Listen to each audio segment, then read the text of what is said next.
je me mets à la place d'un élu, enfin d'un décideur, tu vois, et pour le bien commun. Et je t'écoute, je me dis, bon, ok, dans ma commune, il faut reforester, il faut prendre des champs qui... Tout en produisant, tout en produisant. Tout en produisant, voilà, exactement. Faut pas le dire comme ça, hein, sinon... Si, bien sûr. On reste dans le conflit d'usage.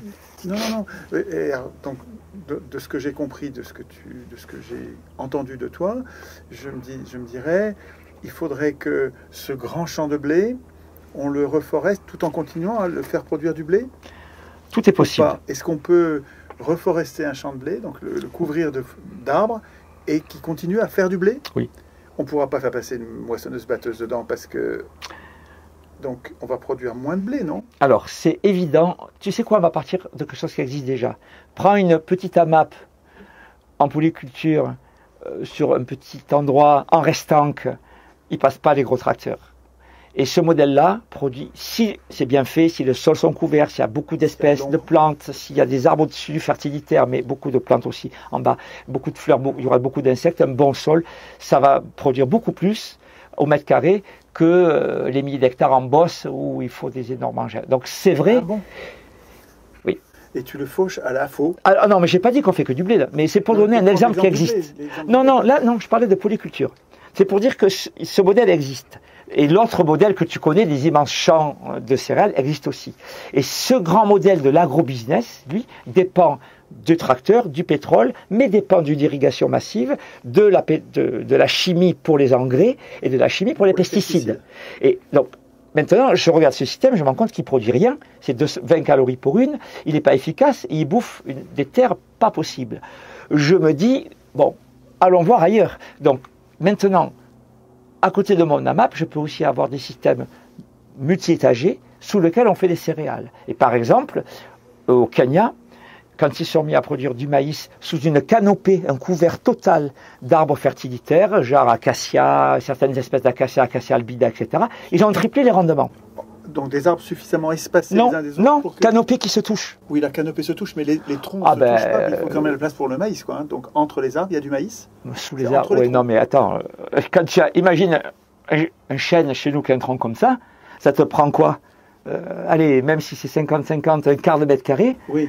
Alors qu'il a un feuillage qui fait une ombre immense. Un quart de mètre carré sur, voilà, ça fait du blé dessous. Hein, donc il peut y avoir plein de maïs autour du tout ce que tu veux. Et d'ailleurs, c'était le système traditionnel historique partout, en Méditerranée, mais pas seulement, où sous les arbres, fruitiers, souvent, ou autres, on faisait des céréales. Et pas que du blé, on faisait du pois chiche, on faisait du sarrasin. Excuse-moi de résister, c'est pas de la mauvaise volonté, mais c'est pour aller ramasser récolter. Ah ben ça sera pas les grandes machines. C'est pas 30 mètres de large, c'est sûr. Parce que une des caractéristiques de ces grandes machines qu'il faut, c'est que c'est une personne oui. qui ramasse tout un champ. Alors que là, ça va donner du boulot aux gens, j'imagine, ou ça va nous faire travailler plus la terre. Il va falloir qu'il y ait plus d'agriculteurs, non? Parce que ça va être peut-être, j'ose pas dire des petits tracteurs, j'imagine que tu imagines qu'il n'y ait plus du tout de tracteurs.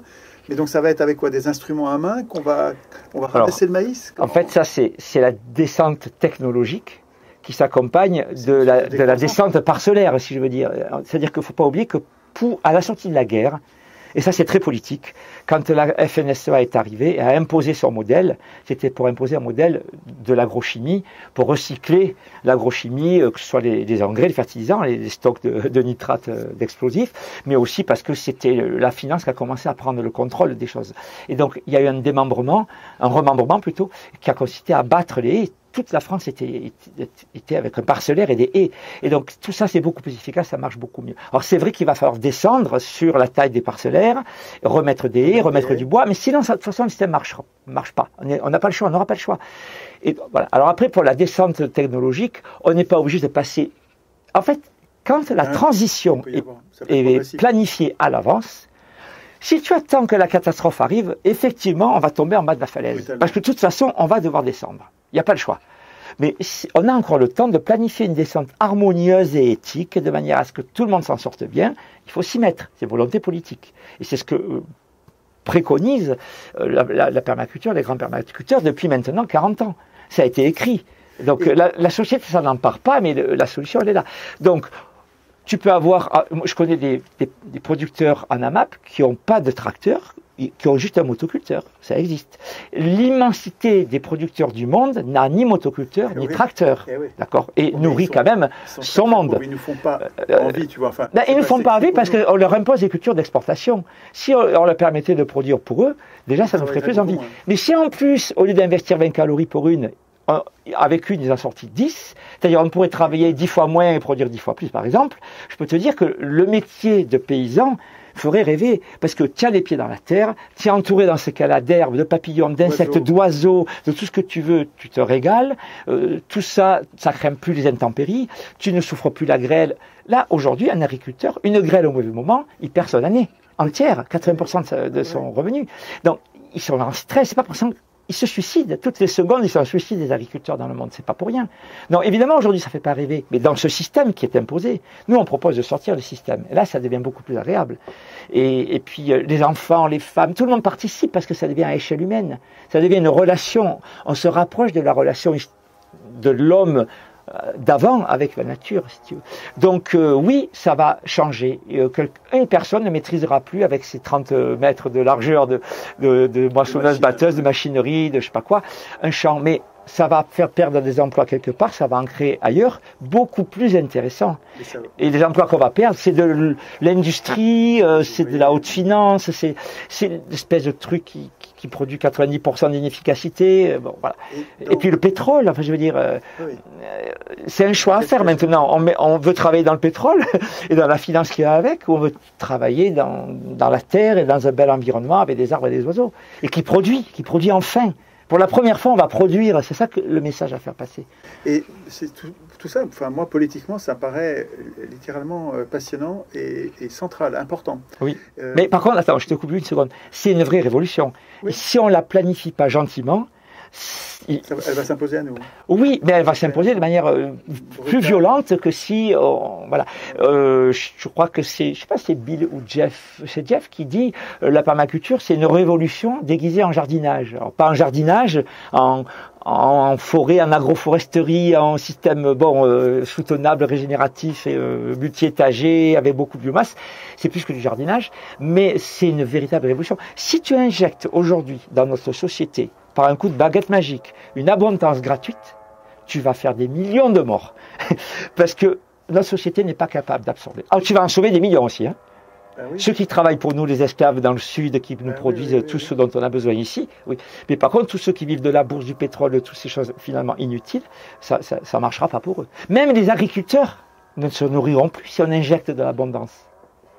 Donc, tu vois, et donc ça veut dire que si on a de l'abondance, il va falloir accepter pendant un moment de payer les gens à ne rien faire. Oui. Parce qu'il y a beaucoup de gens qui font des choses inutiles. On n'a pas besoin, dans ce système coercitif, hyper énergétique, hyper technologique, on va devoir descendre gentiment pour que ces gens se reconvertissent. Ou alors les payer à rien faire pendant un petit moment. Mais moi, je suis pour. Hein.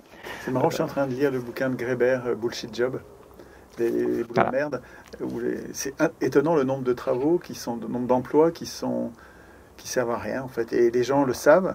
Et c'est désespérant. C'est désespérant, mais eux-mêmes, ils sont pris dans le piège. Donc, mais si on change ça progressivement, il va y avoir beaucoup de sous pour les infirmières, pour l'hôpital, pour que ces gens-là gagnent mieux leur vie, pour l'instituteur, pour le paysan, celui qui produit à manger. Tout ça devrait être grassement payé. Et qu'on ne me dise pas qu'il n'y a pas d'argent. Hein. Qu'on ne me dise pas qu'il n'y a pas d'argent.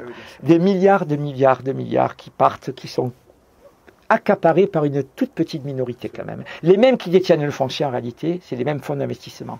Donc ça se sait quand même. Hein. Voilà, donc, alors pour revenir à ton stage dans 5 ou 6 jours, ouais. Comment il se situe dans cette politique générale, dans cette science politique en fait, ces sciences nutritionnelles, science du corps social, de créer des sociétés physiologiques. Tu vois, c'est un mot que j'ose employer aujourd'hui. Des sociétés physiologiques qui respectent à la fois les lois du vivant, et j'ai envie de dire le droit naturel, le droit qui respecte aussi. On veut tous pareil, on veut tous que nos enfants soient heureux, on veut tous en paix, on veut tous pouvoir avoir un endroit, pas avoir à froid l'hiver, pas avoir de l'eau, avoir à manger. On veut tous, c'est ça le droit naturel. C'est ce droit-là et c'est le droit des peuples qui est en permanence bafoué. finalement par une minorité, parce que le latifondine, c'est quand même une minorité qui a accaparé les ressources.